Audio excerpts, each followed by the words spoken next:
Welcome back into the Play-by-Play, a sports media talk show from Awful Announcing, where we're talking about two different types of goodbyes. One in the NFL, one in the WWE. I'm Brendon Kleen, staff writer at Awful Announcing. That's Ben Axelrod, a senior editor at Awful Announcing. It's Monday, December 15th. We're back.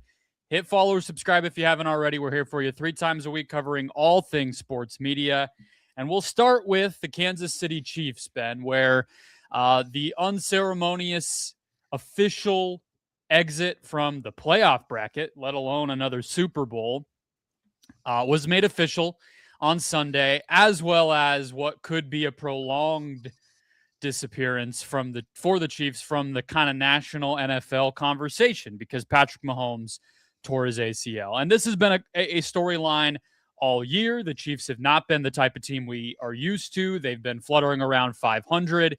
And basically, Sunday just kind of made it all official and gave us a sense that this could be a longer-term problem for the team, but most importantly to the NFL and to the conversation and the coverage of this league, because the Chiefs have been not so quietly, but I think maybe people don't realize just how much of a real national power. People tune in to watch this team. People care about this team. And so we are, I think, in for a little bit of a changing of the guard, Ben. And it kind of got me thinking about, like, this season in general feels that way. It's a parody is, Roger Goodell's the champion of champions really for the league is the fact that on any given Sunday, anyone can win. And feels like this is really the story of what's gone on with the Chiefs this year. It is blowing this whole thing wide open, ending a dynasty.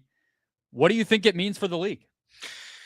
It's fascinating. It's, as recently as like a week ago, they still would have been my pick to win the AFC. Like, that's just how accustomed I've become. And I've watched them lose all these games.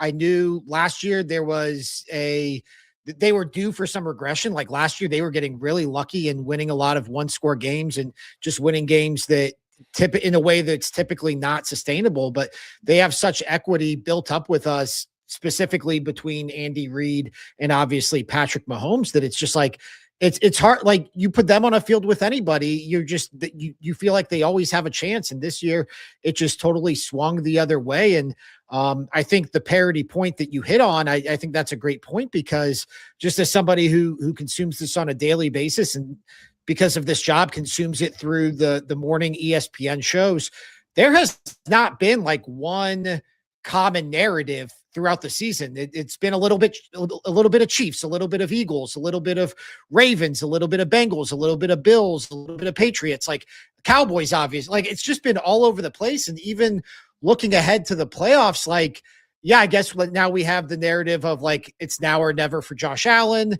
You obviously have Drake May and the Patriots emergence / resurgence, based on what they've done previously throughout our lifetimes. You have everything that's going on in the NFC with now the Eagles and the Bears and injuries hitting the league as a whole. So, it just takes I feel like for the past 6 or 7 years, we have viewed this league through the prism of this Chiefs dynasty. And this, obviously they lost the Super Bowl last year or last season, but this really feels like the hard reset of like this next era of NFL football and where we go from here. Yeah. And Josh Allen could very well win Super Bowl MVP in 2 months, and it'll feel probably like we all should have known that was coming. But there's also a version of this where all of Mahomes, Burrow, Allen, Jackson, these guys that that have just defined the 2020s in the NFL are all not relevant to what ends up being the final destiny of the season. I mean, we don't even know if the Ravens will make the playoffs. The Bengals will not. The Chiefs will not. So it's bigger than just the Chiefs. But again, that kind of felt like it tied a bow on it. I'm of the opinion that, parity's good, obviously, and I get the big picture generation over generation reasons why leagues want some of that, and why it has benefited the NFL. You just get, every team, like the Cardinals are irrelevant, but they made the Super Bowl. So I cared about, it's like you get those memories, those moments, but big picture, I think the numbers, the kind of conversation, our experiences as sports fans tell us that like dominance and dynasties and then the challenging of that dominance is probably where the biggest moments come from. And that's why this Chiefs thing being at a crossroads is so fascinating. But I wanted to ask you, though, just kind of thinking about where things might go, like, do you feel like the Chiefs were, I think the number is like 4 out of the top 5 broadcasts this season have included the Chiefs. 5 out of the top 10 most viewed broadcasts have included the Chiefs. Do you think that is something about the Chiefs? Like, is there some element of who is on the team, how they play, what they are as a team that is getting people's attention? Or do you think that it is simply that dominance that is making people tune in just to see what happens? What do you think is more likely to explain why they have become kind of like a 1B of America's team alongside the Cowboys? I think the dominance is a big part of it, but it's tough because I think like in answering this, there's a lot of overlap. I think it's the dominance, but it's also Patrick Mahomes. Like it's this idea that we had Tom Brady. Tom Brady was our last living icon in the NFL.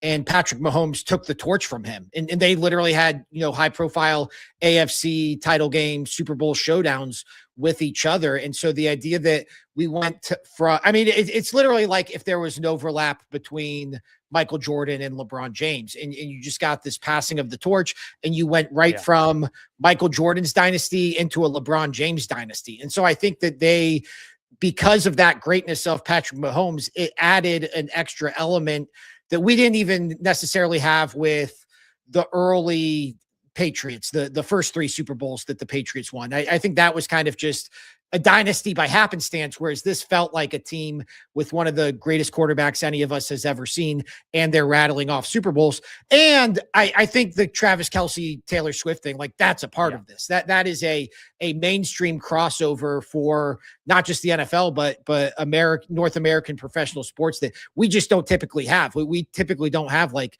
the biggest celebrity in the world dating a star player on the most popular team or most watched team in the NFL like we did. So I think it was a combination of factors. But yeah, I think the dominance is a big part of it. And then you kind of have all these little offshoots that come in part because of that dominance. I think it's almost just the dynasty dominance aspect of it. And the reason that I say that is I don't think that the team or even Mahomes have been all that interesting to watch for a few years now.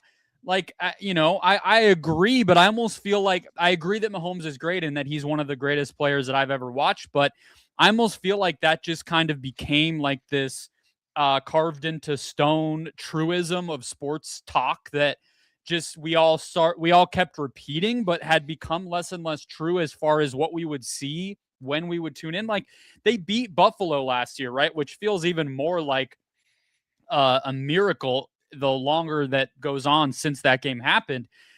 But even then, I don't even remember a play from that game. I remember being the inevitability of the Chiefs kind of smacking me in the face again and all that sort of stuff. But, I went back and kind of looked like the Patriots got here at a certain point in a similar way where, the AFC championship games that they are in rate way better than the ones that they are not. After the first few Super Bowls, 2006 is Pittsburgh, Denver. And that's the Steelers. That should mean something, right? But it's 5 to 7 million fewer viewers than even New England, Pittsburgh the year before, or obviously New England, Indianapolis the following year, which includes Peyton. But then you go after that in San Diego, New England. That's the Chargers, who people would say don't even have a fan base. So I feel like you look back and it's really just that it's a story and a group of athletes that people feel like they have a relationship to, and whether they win or lose, the idea of just, I want to see the history of where this goes is really powerful. And so I feel like losing that, even if there's another thrilling star like Josh Allen, or let's say Lamar surprises us all and he's in the Super Bowl or whatever, wherever this might go, I really think losing just the dynasty aspect in this reset that's coming is kind of a problem for the NFL. They might have a little bit of a lull here where games dip. Even the biggest games take, a 4, 5, 7 million viewer hit compared to if the Chiefs had been in those games. I think there's another element to it though, too. And it's because I agree, like Patrick Mahomes' greatness, obviously he has the Super Bowls and he has, some MVPs and some stats that you can point to and say, yeah, this is one of the best quarterbacks we've ever seen by a certain age.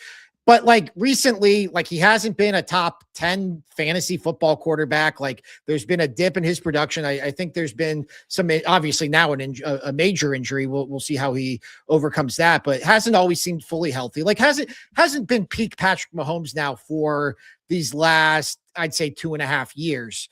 But there's this idea that they always have a chance because they have Patrick Mahomes. And I mean, even last year, you look at the Super Bowl, there's no way, I think they were favored. There's no way they should have been favored over that Eagles team just from a matchup standpoint and knowing how lucky they had been to get to that point, the advanced stats and all that. But there's this, like, I don't think they were ever more than a 2-point underdog. And they were very rarely even that over the course of these last 5 years. It was like this idea that like, anytime they'd play on the road against the Bills in the playoffs. They play on the road against the Ravens. Like they play against these teams that seem better. And then they'd come out of the game and it'd be like, oh yeah, of course, Patrick Mahomes and Andy Reid won. So I do think you lose, like, it's like an evening of the playing field in games that typically shouldn't seem even otherwise. The Mahomes magic aspect, I think, is a good call. That the feeling that if you hear about a game being close in the third quarter and you're sitting on your couch, you turn it on because you think you might see something special, even if it's not the most miraculous Mahomes to Tyreek bomb that you might have loved to watch 7 years ago. It's just the fact that you think you're going to see a good game. That does go a long way. So obviously, back to the parity thing, like, one team goes out of the picture and that gives another team an opportunity here, right? And so, the rise of Drake May has been a storyline.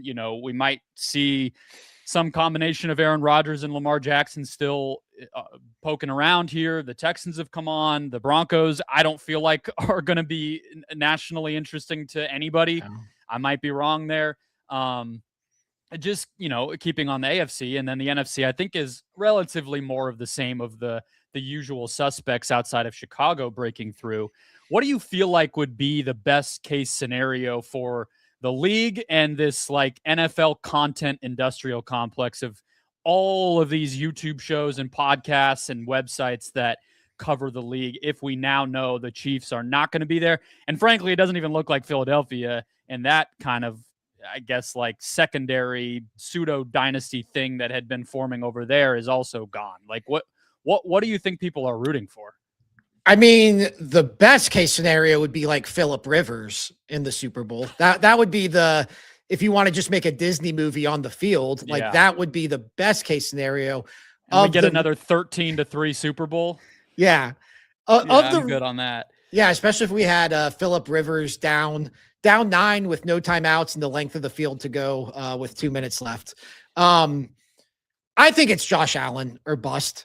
I mean, maybe not bust because you could go Eagles dynasty. You could go. I think the Rams are always interesting with Matthew Stafford and Sean McVay. Like there's something there, but I think it's like it becomes a thing where we all agree now Josh Allen is the best quarterback in football, the best player in football, but he doesn't have that Super Bowl. And I think getting that ring, like, not to sound like First Take, like it does change the conversation. And so for Josh Allen to have that status of best player in the league, you'd like him to have that Super Bowl. I mean, I think he's arguably the face of the league at this point. He's dating somebody not as famous as Taylor Swift, but somebody pretty freaking famous and are married to. And I think she's pregnant too. So congrats to them. Yeah. But I think it's that. I think it's like, this is our opportunity to crown Josh Allen as this guy who's going to be the face of the NFL now moving forward. And especially staring down a season where Patrick Mahomes might not even be healthy. I think that's a big deal. So yeah, I think from the NFL's perspective, it's like Bills winning. Plus you factor in the Bills winning a Super Bowl and like everything that comes with that as a downtrodden fan base. I think it's like Bills. That's huge. Yeah. Bills, big gap to whatever number two. Number two would probably be like Eagles. For sure. I just cannot. I'm done with the Eagles. Get them out of my face. I would like for them to miss the playoffs. I cannot stand watching them. Especially now that the Saquon thing was actually genuinely exciting last year. Now that's gone. And it's miserable. It feels like Allen is the clear-cut favorite of, the narrative, the awareness from the average person. I think a lot of people just know who he is and understand what that team is up against, not only with the losses to the Chiefs lately, but the overall, franchise history and all that sort of stuff. Like that is the clear one that would be a good, way for this whole season to trend. I would just point out, also with Allen, like the difference between, like you said, 0 and 1 Super Bowls for a quarterback in terms of, just the kind of stock watch stuff we like to do here of how they get talked about is massive. Aaron Rodgers, Ben Roethlisberger, Drew Brees, like getting one puts you in a hallowed space. And then from there, it almost like 1 and 2 almost feels like it doesn't matter that much. No. Well, that's, we'll see. Had the Rams not won a Super Bowl like that, I might have said the Rams. Like I might have said, oh, Matthew Stafford has to get his Super Bowl. This is his last chance, but he has one. So it's like that conversation's over now. It's not as interesting. The one thing I'm worried about is, and you can even include Philadelphia in this, we could be in for, depending on where the breaks end up with, if the Rams were to get upset, if the Bills were to get upset, like those are the two teams that I think save this. And I think that's why you and I are on the same page that that's a great way for this to end up. But otherwise, we could be in for like the 13-3 thing I said. There's a lot of teams who are going to give us 13-3 Super Bowls here. Denver, Houston, Philly, Chicago, like Seattle, for all I know. I mean, the I don't think Jacksonville's dead, fun, but yeah. So I don't love how the defense, the defense first teams are trending. It scares me for some ugly, snowy football late in the season that I might not love to watch, but maybe that's personal preference. All right. John Cena also said goodbye this week in Washington, D.C. on Peacock. Shout out to Peacock making one last final push for its WWE broadcasting era, and the premier live event where we knew John Cena was going to fight his final match. There was a whole tournament leading up to see who he would fight. It was Gunther, somebody who I find entirely uncompelling, but that is okay. Ben, you covered it from a bunch of different angles, but before we get to the media and the WWE business side of this, what did you think of the match and just Cena's performance in his final match? A legendary figure going out on his own terms, and obviously with a bunch of fanfare and storylines coming up to it. Yeah, I found this whole retirement tour, which he announced a year ago and basically said 2025 is going to be my last year and we'll have my last match. And it's going to be like a year-long Kobe Bryant style retirement tour. It's been very uneven. Obviously had the heel turn, which we covered earlier in the year, which was very polarizing and fell flat. There were some feuds. Like did they just move on from that? Did they just throw it in the trash? Literally the night before SummerSlam, he had his rematch with Cody Rhodes, and they were just like, all right, he's a face now. Like he just was like, all right, I'm done with this bullshit. Like I'm back to, enjoying the fans. They pivoted hard on it. And so once they did that, it did make more sense, although it was still kind of just, he wasn't really involved in storylines, but he would have high profile matches. It was kind of, it was uneven, I would say, but I think they did come into form for this final show. I mean, even the idea of just having a tournament for his last match, and it wasn't even a feud. It was just this guy won a tournament. This is who John Cena is having his last match with. I mean, that's not ideal either, but this last show they did in DC was it was really kind of a unique show. It was unlike anything I had seen WWE do before, where it felt almost like non-canon and almost like an acknowledgement that this is a show and that this is a performance. And they had WWE stars of today like Cody Rhodes and Bayley and AJ Styles and Dragon Lee. They wrestled these up and comers from NXT, like guys who aren't even on the main roster at this point. It was kind of a showcase for the next era of WWE talent. And after each match, like they all raised each other's hands and did a salute for John Cena. And it was just like this acknowledgement. This is all a performance. And I'd even throw John Cena's last match in that. Like he's wrestling this match against Gunther, who's like this hard hitting, big, really strong style wrestler. And John Cena is like, he's going to do the 5-knuckle shuffle and he's audibly yelling, "This is the last time."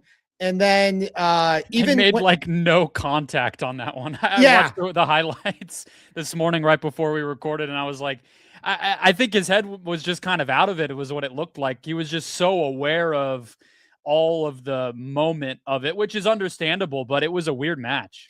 Yeah. Well, and so then the end of it, which is a polarizing topic in and of itself. So Gunther puts John Cena in the sleeper hold. John Cena's whole thing is never give up. And the story of the match is Gunther is trying to get him to give up. John Cena will never give up. And John Cena is in the sleeper hold, looks at the camera and almost like smirks. Smiles. I mean, visibly enough that I noticed it. Everybody else noticed it. It's now a meme. It's like the picture that even like the official, like more reputable non-WWE specific or sports blog type articles are using as like the header is him smiling. It's like, that's going to be the image of the match forever. And so like, I mean, John Cena's, especially if you follow him on social media, is like kind of a notorious troll. So it's like, okay, was this like a message to the fans? Was this him there are like all these like clues to like, what did this actually mean? But the outcome was very polarizing because John Cena gave up and John Cena never gives up. And so they come out for the post-match celebration. Paul Triple H Levesque, who is WWE's head of creative, he comes out.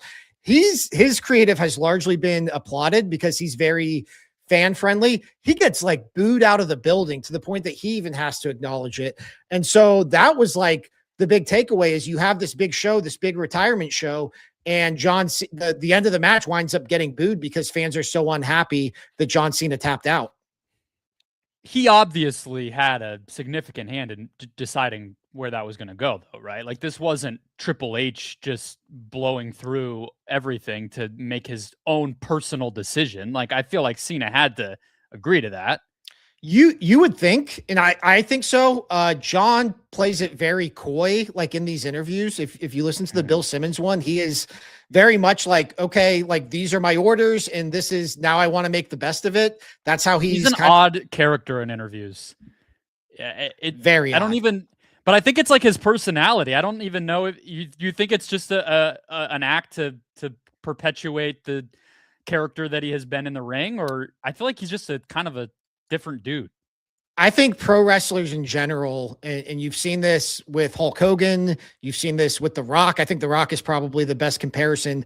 They reach this level of fame, especially when they start to get mainstream fame, where they fall in between, somewhere between reality and their character. Like they're not quite playing the character, but they're saying things that would make sense for the character. And they're just very image conscious. In a lot of these wrestlers, they get the reputation of they're a pain in the ass to work with. They call their own shots in creative, and they're very sensitive to that. And that's the sense I get from John, even listening to him tell stories on the Bill Simmons podcast. I'm like, I don't know what's real and what's not, but I know I've heard stories that would indicate that's not real. So it's like, there's just like this level of contradiction for all of them. But yeah, it's especially once they reach this certain level of fame in the mainstream, you really start to see it go to another level. And I think that's the space that John Cena currently occupies.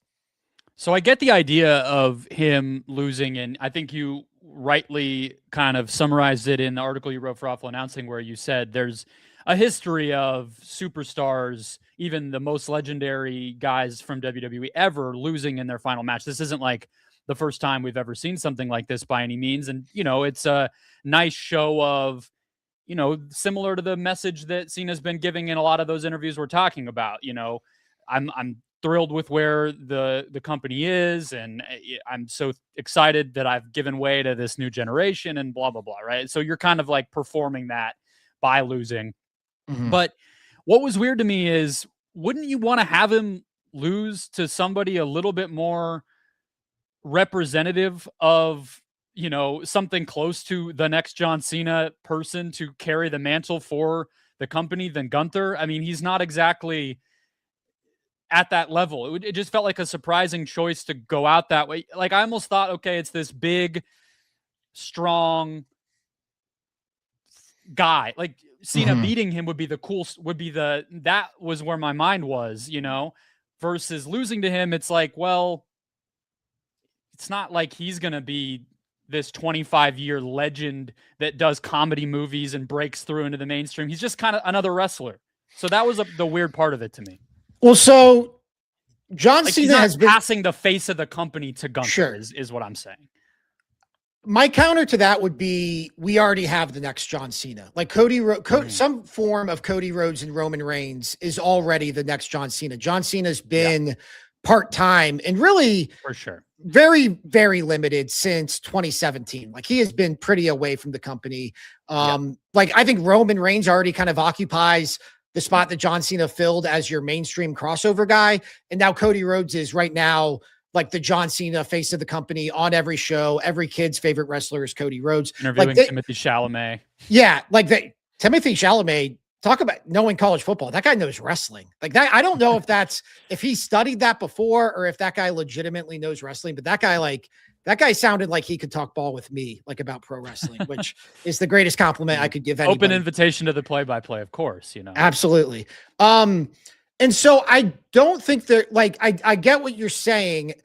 I think the argument for Gunther would be, this does take it, because Gunther has, I mean, he's been a world champion. He's main evented big shows, although not WrestleMania. This could catapult him to that, like if I told you Gunther is wrestling Brock Lesnar now in Brock Lesnar's retirement match, does that interest you anymore now? Like, there's this idea that now Gunther has this rub of the guy who retires legends, because he also retired Bill Goldberg earlier this year. He's a fun in-ring wrestler. Like, I saw him live when I went to Raw, like I had teased I was about to do a couple weeks ago on the show, and his intro was boring and kind of sapped the energy out of the arena. That was kind of an awkward part of the Gunther experience. But obviously he had the Pat McAfee thing that broke through. Yeah. What you're talking about with him kind of becoming this like legend killer. He obviously has talent and he's freaking massive and strong. Like he has the versatility to do a lot of things for you and fight a lot of different types of people and put on a good show as part of that. But I've never heard him talk. I don't know. Like, I just don't know I'm not compelled by him as a character, I guess, is the problem. He is probably their best bell-to-bell wrestler. Like, he is a great pro wrestler. WWE actually, like, if you were to compare it to other companies, their in-ring lags behind. Gunther is their best, like, in-ring wrestler. I think his character work is good enough. Just his character is that he's a throwback. Like, he is a 1980s foreign heel. Like, that is his character. And there's a place for that. But to your point, I could see asking, like, what's the upside? Like, what's the mainstream upside of somebody who is such a throwback and whose character is just, I beat people up in the pro wrestling ring? That's not going to cross over the way The Rock or John Cena or even Roman Reigns does. So I do agree there's something to that. And I do think it's like, I wonder if Gunther's just already at the level he's always going to be at. Like, I don't see kind of how it Gunther. feels. Yeah, I don't see Gunther main eventing a WrestleMania. I see Gunther main eventing a SummerSlam. I do just want to close with Cena again, though, here, because I wonder what the career even, like, we're talking about Cody Rhodes, and maybe it is like hosting a podcast, and I know it's like a WWE production and whatnot, and agglomerating a bunch of different avenues beyond WWE to become greater than the sum of all those different things you do parts. Like, John Cena did WWE movies, then became like a bona fide comedy star who I think is legitimately funny and talented and not just like a curio, like, he's actually, I like him. Like, blockers. Like that he's good in that movie. Mm-hmm. What do you think that? What's the 2020s 2030s version of what John Cena was able to do? What do you think that looks like for somebody who has aspirations to be anywhere near the level, or the other guys you've talked about, but just since Cena's the most current one, like what would you tell somebody who's trying to do that? I mean, Cody Rhodes is going to be in this Street Fighter movie. True. Yeah, I forgot about that. Yeah, the trailer just came out for that. Actually, Cody Rhodes and Roman Reigns, the two guys I mentioned, they're both going to be in that. I actually think in a lot of ways, John Cena laid a template for what WWE and TKO are trying to do with the wrestlers now. I mean, Cody's going to be in movies, Roman's in movies, Drew McIntyre, I think got a role in Highlander. Becky Lynch has been in movies. Liv Morgan, I think got cast in a Scorsese movie. They are very much, especially because the roster is so deep and they can afford to just pull talent for 6 months at a time. And because they're on the road less, a lot of these guys work one show a week and that's all they're really doing from a pro wrestling standpoint. I think you're actually going to see a lot more. So John Cena's whole arc was he was a full-time pro wrestler from 2002 to 2016-ish, 2017. And then he transitioned into Hollywood, and it's the same as The Rock. The Rock was a full-time pro wrestler, and The Rock transitioned into Hollywood and had to leave WWE. I think you're going to start to see a lot of wrestlers be able to maintain a little more limited schedule, but also a more frequent schedule than what John Cena had to do once he left WWE. I think you're going to see a lot of wrestlers who are also doubling up as Hollywood stars. And I think in a lot of ways, John Cena kind of laid the template for that. Yeah, we'll have to talk about that. It's a year away, but that Street Fighter movie is bizarre. It's like Andrew Schultz. I'm not sure if they're actually trying to make it a real movie or just get as many internet famous people as possible on it, because Reigns and Cody Rhodes are in it. Andrew Schultz, Eric Andre, Noah Centineo, who's every the boy crush of the moment type of guy, Jason Momoa. It's just an attention grabber, but it is Paramount as well, and they obviously have their interest in fight sports, so it's a kind of a convergence of a lot of things here. But maybe that is the pathway. Maybe plus they're doing a good job of getting the Logan Pauls and the iShow Speeds and people like that involved. So that's an outlet where if you're a superstar, you can try to collaborate with people like that and get your profile up. So I think with everything, it's more multi-track than it used to be. You don't just get a movie role and that makes you famous all of a sudden. You kind of have to do a lot of different things, have a lot of fires going for your career. But it's fascinating. Cena's one of the legends beyond the ring for that reason, just being able to really, really break through. So cool career, cool ending, and we will We'll circle back on Street Fighter 2026 edition in about 10 months time. That'll wrap us up though. Hit follow, hit subscribe, find us wherever you get your podcast. Check us out at awfulannouncing.com in the meantime, and follow us on social media, X, Instagram, TikTok, Threads, wherever you are online. We are there as well, and we'll catch you tomorrow.